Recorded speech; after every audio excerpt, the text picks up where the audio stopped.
So నిన్న తెలంగాణ రాజ్యాధికార పార్టీకి ఓట్లు వేసినటువంటి నిజాయితీ గల ప్రజలందరికీ ఓటర్లందరికీ కూడా మరొకసారి ధన్యవాదాలు తెలియజేసుకుంటా ఉన్నా. సో తెలంగాణ రాజ్యాధికార పార్టీ పర్ఫార్మెన్స్ను ఇప్పుడు ప్రేక్షకుల ముందు పెట్టాల్సినటువంటి అవసరం ఉంది. సో మీరు చాలా పత్రికలు చాలా టీవీ ఛానళ్ళు చూసిరు. లిటరల్గా ఒక మిత్రుడు అంటే ఒక ప్రముఖ సంస్థలో పనిచేస్తున్నటువంటి బీసీ బిడ్డ ఫోన్ చేసిండు నాకు. ఫోన్ చేసి అన్న మా సార్ ఏం చెప్తుండంటే తీన్మార్ మల్లన్న ఒక సీటు కూడా గెలవలేదని చెప్పి మీరు వార్త రాయండి అని చెప్పినంటే మనం వద్దని చెప్పారు కదా సార్ అంటే లే వాళ్ళకి మంచి జరిగేది రాయొద్దు కానీ వాళ్ళకి చెడగింది రాయాలని చెప్పినట్టు వాయిస్ ఓవర్ ఉంది నా దగ్గర. కానీ అతని పేరు రివీల్ చేయొద్దు ఎందుకంటే మన బీసీ బిడ్డ కాబట్టి. ఈడ చాలా ఆసక్తికరమైనటువంటి అంశాలను మీ ముందుకు తీసుకురావాలి. తెలంగాణ రాజ్యాధికార పార్టీ ఎన్ని స్థానాల్లో పోటీ చేసింది, ఎన్ని స్థానాల్లో ఓడిపోయింది, ఎన్ని స్థానాల్లో గెలిచింది, ఎన్ని స్థానాల్లో ప్రభావం చూపించింది, ఎన్ని స్థానాల్లో కాంగ్రెస్ బీఆర్ఎస్ బీజేపీని దెబ్బకొట్టింది. ఒక తెలంగాణ రాజ్యాధికార పార్టీ నిజంగా నిన్నటి ఫలితంతో మేము చాలా సంతోషంగా ఉన్నాం. ఆ ఫలితాన్ని నేను ఏదైతే ఎక్స్పెక్ట్ చేసినో అదే ఫలితంగా నేను చూస్తా ఉన్నా. సో అందులో కొన్ని ఆసక్తికరమైనటువంటి ఫ్యాక్ట్స్ను మీ ముంగట పెట్టాల్సినటువంటి అవసరం ఉంది.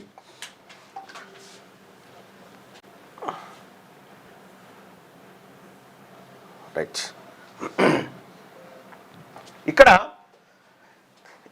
ఒకసారి చూస్తే ఇప్పుడు అన్ని పార్టీలు చూస్తే కాంగ్రెస్ దున్నేసింది, కాంగ్రెస్ పొడి చేసింది అని చెప్పి చెప్తా ఉన్నారు కదా. కాంగ్రెస్ పార్టీ 1410 స్థానాల్లో ఓడిపోయింది. నిన్నటి మున్సిపల్ ఎన్నికలలో కాంగ్రెస్ పార్టీ 1410 స్థానాల్లో ఓడిపోయింది. 47.83 స్థానాలలో కాంగ్రెస్ పార్టీ ఓడిపోయింది. బీజేపీ పార్టీ 2298 స్థానాల్లో ఓడిపోయింది.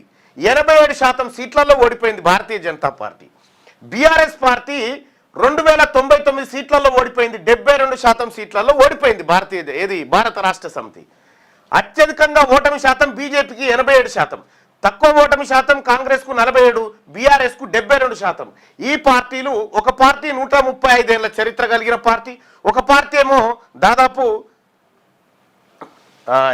బీజేపీ ఒక 40-45 ఏళ్ల పార్టీ, బీఆర్ఎస్ పార్టీ ఒక 25 ఏళ్ల పార్టీ. ఈ పార్టీలు సుదీర్ఘకాలం అనుభవం ఉన్న పార్టీలు ఇన్ని సీట్లలో ఓడిపోయినాయి. ఇక్కడ గమనించాల్సినటువంటి విషయం ఏంటంటే తెలంగాణ రాజ్యాధికార పార్టీ మొత్తం పోటీ చేసిన స్థానాలు 8 స్థానాల్లో ఒక వార్డు జమ్మికుంటలో 7వ వార్డును మా మద్దతుతోటి గెలవడం జరిగింది. అక్కడ కత్తెర గుర్తు విజయం సాధించడం జరిగింది. మా రఫీ అక్కడ విజయం సాధించిండు. ఆయనను కాంగ్రెస్ వాళ్ళు రాత్రి కిడ్నాప్ చేసిరు, అది వేరే. ఒక వార్డులో 108 స్థానాల్లో పోటీ చేసి ఒక వార్డులో గెలిచినాం. 4 వార్డులలో 2వ స్థానంలో ఉన్నాం, 7 వార్డులలో 3వ స్థానంలో ఉన్నాం, 16 వార్డులలో 4వ స్థానంలో ఉన్నాం. ఇక్కడ గెలుపు మేము పోటీ చేసినటువంటి మొత్తం పర్సెంటేజ్ ఎంత అంటే 3% సీట్లలో మేము పోటీ చేసినాం. 3% సీట్లలో పోటీ చేసినటువంటి సందర్భంలో 0.93% మేము విజయం సాధించినాం. ఇక్కడ 4 వార్డులు 2వ స్థానాన్ని కైవసం చేసుకున్నాం. 2వ స్థానం అంటే 3.70% మేము 2వ స్థానానికి వచ్చినాం. ఇక 7 వార్డులు 3వ స్థానానికి వచ్చినాం. 3వ స్థానం 6.48%, 4వ స్థానం 14.81%.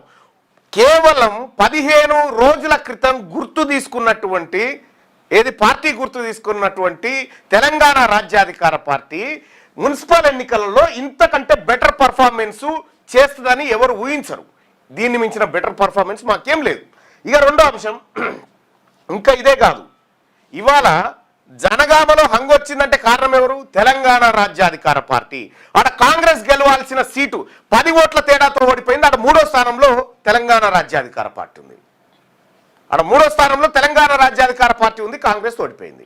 లేకపోతే ఆడ కాంగ్రెస్ ఖాతాలో పడేది అది జనగామ. జమ్మికుంటలో హంగొచ్చింది. అక్కడ మా రఫీ ఇప్పుడు కీలకం.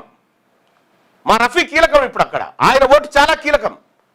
జనగామలో హంగొచ్చింది. ఇప్పుడు నాకు ఎక్స్-అఫీషియో ఓటు ఉంది, నేను ఎమ్మెల్సీని. జనగామలో హంగొచ్చింది, తొర్రూరులో హంగొచ్చింది, కే సముద్రంలో వచ్చింది, మహబాద్లో వచ్చింది. ఈ చోట్ల హంగొచ్చినాయి. ఇవి నా పరిధి ప్రాంతాలు. సో ఇక్కడ ఇంకొక బీసీని చైర్మన్ చేసేటువంటి ఛాన్స్లో నేను పాల్గొంటా. సో ఈ రకంగా ఇవి మేము సాధించినాయి. ఇక ప్రధానంగా చూస్తే ఎల్లంపేటలో 8వ వార్డు టీఆర్పీ అభ్యర్థికి 364 ఓట్లు వస్తే కాంగ్రెస్కి 29, బీజేపీకి 19. ప్రధాన పోటీదారుగా టీఆర్పీ నిలబడ్డదాడ. ఇక్కడ జనగామలో 5వ వార్డు కాంగ్రెస్ కు 10 ఓట్ల తేడాతో కాంగ్రెస్ ఓడిపోయింది. టీఆర్పీ ఆడ 3వ స్థానంలో ఉంది. సూర్యాపేటలో 1వ వార్డులో టీఆర్పీకి 700 ఓట్లు వచ్చినాయి. బీఆర్ఎస్ 87 ఓట్ల తేడాతో గెలిచింది మా మీద. 13వ వార్డులో టీఆర్పీకి 901 ఓట్లు వచ్చినాయి. బీఆర్ఎస్ కు 483 ఓట్లు వచ్చినాయి. 43వ వార్డు కాంగ్రెస్ పై పైచేయి సాధించడం.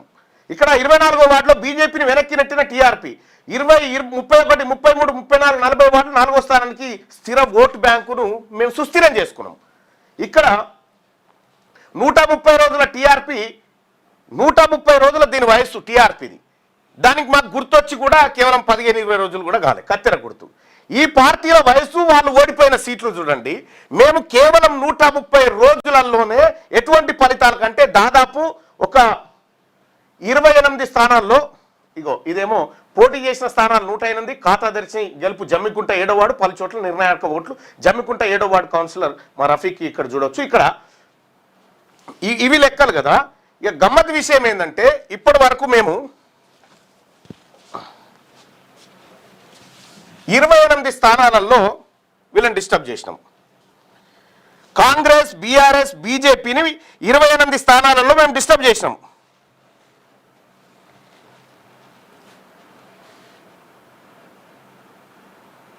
మొత్తం ఇక్కడ 16, 4, 20, 28 వార్డులలో గెలిచేటోని ఓడిపోయేటోని గెలిపించినాం. అంటే వీళ్ళ విజయ అవకాశాలను నిర్ణయించే స్థాయికి మేము వచ్చినాం. 28 స్థానాలలో 108 స్థానాలలో 28 స్థానాలలో మేము పొలిటికల్ డిస్టర్బెన్స్ క్రియేట్ చేసినాం. కేవలం 15 రోజుల గుర్తు తీసుకున్న వ్యవధిలోనే పొలిటికల్ డిస్టర్బెన్స్ క్రియేట్ చేయగలిగినాం. గజ్వెల్లో కేసీఆర్ ప్రాతినిధ్యం వహిస్తున్న గజ్వెల్లో ఒక్కొక్క వార్డులో 150 ఓట్లు సంపాదించినాం. నిజాయితీగా అనా పైసా ఖర్చు పెట్టకుండా ఒక రాజకీయ పార్టీ ఇలాంటి పర్ఫార్మెన్స్ తొలినాళ్ళలోనే చేసిందంటే అది మా గర్వకారణం. వందలు వేల కోట్లు, ఒక అంచనా ప్రకారం 5,000 కోట్ల రూపాయలను ఎన్నికల కోసం రాజకీయ పార్టీలు ఖర్చు పెట్టినాయి. కేవలం మేము ప్రచారం చేసినాం, నిజాయితీగా ఓటర్లకు చెప్పినాం. మేము డబ్బులు మద్యం పంచము, మీకు సేవ చేస్తామని చెప్పినాం. ఆ రకంగా మమ్మల్ని నమ్మినటువంటి ఓటర్లు పుష్కలమైనటువంటి ఓట్లు మాకు ఇవ్వడం జరిగింది. మేము సంతోషంగా ఉన్నాం. మేము చాలా సంతోషంగా ఉన్నాం. ఈ ఎన్నికల ఫలితాలు తెలంగాణ రాజ్యాధికార పార్టీని సంతృప్తిపరిచినాయి. ఈ బీసీ ఉద్యమానికి కొత్త ఊపు ఇచ్చినాయి. ఈ ఊపుతోటి మరింత ముందుకు పోతాం, మరింత శక్తివంతంగా ప్రజల్లోకి వెళ్తాం. శక్తివంతంగా వాస్తవానికి గ్రామీణ ప్రాంత ఓటర్ల కత్తెర గుర్తు పరిచయం ఉంది, పట్టణ ప్రాంత ఓటర్లకు లేదు. ఎందుకంటే గ్రామీణ ప్రాంతంలో మొన్న పోటీ చేసినప్పుడు సర్పంచ్ ఎలక్షన్లో కత్తెర గుర్తుంది, కానీ ఇప్పుడు లేదు. ఇక్కడ కత్తెర గుర్తు తొలిసారిగా పట్టణ ప్రాంత ఓటర్ల దగ్గరకు వచ్చింది. సో కాబట్టి మా పార్టీ నుంచి కాబట్టి ఈ ఫలితాలు ఏవైతే ఉన్నాయో ఎవరికి ఇబ్బంది ఈ ఫలితాలంటే 1410 సీట్లలో ఓడిపోయిన కాంగ్రెస్కి ఇబ్బంది. ఎందుకంటే 2 సంవత్సరాల పాటు అధికారంలో ఉండి కనీసం క్లీన్ స్విప్ అంటే ఏంది? ఇంకా చాలా కాంగ్రెస్ క్లీన్ స్విప్ అని రాసు. క్లీన్ స్విప్ కాదు ఇది. క్లీన్ స్విప్ అంటే 10కి 10 గెలిస్తే క్లీన్ స్విప్ అంటారు. ఈడ 2948 స్థానాల్లో 1410 స్థానాలు ఓడిపోయిన కాంగ్రెస్ పార్టీ క్లీన్ స్విప్ ఎట్లయితే ఆత్మ పరిశీలన చేసుకోవాలి కదా. భారతీయ జనతా పార్టీ 2298 స్థానాలలో ఓడిపోయింది. 87% సీట్లు కోల్పోయింది Bharatiya Janata party. BRS party 2099 సీట్లలో 72% సీట్లు. ఈ ఉద్దండ పార్టీలు ఆత్మ పరిశీలన చేసుకోవాలి. మేము కొత్తగా 0 నుంచి స్టార్ట్ అయినటువంటి పార్టీ మాది. 0 ఓటు నుంచి స్టార్ట్ అయ్యి మేము ఇలా 28 స్థానాలు డిస్టర్బెన్స్ చేసే కాడికి వచ్చినాము. ఇలా 28 డిస్టర్బ్ చేసినాం, రేపు 1000 డిస్టర్బ్ చేస్తాం, ఆ తర్వాత అధికారంలోకి వస్తాం. ఏ పార్టీకైనా ఇదే. కాబట్టి మా ఫలితాల కోసం కష్టపడ్డటువంటి తెలంగాణ రాజ్యాధికార పార్టీ నాయకులకు కానీ కార్యకర్తలకు కానీ మమ్మల్ని విశ్వసించి ఓట్లేసి స్వచ్ఛందంగా ఓట్లేసినటువంటి ప్రజలకు కానీ మేము కృతజ్ఞతలు తెలియజేస్తా ఉన్నాం. అందరికి కూడా అండగా నిలబడతాం.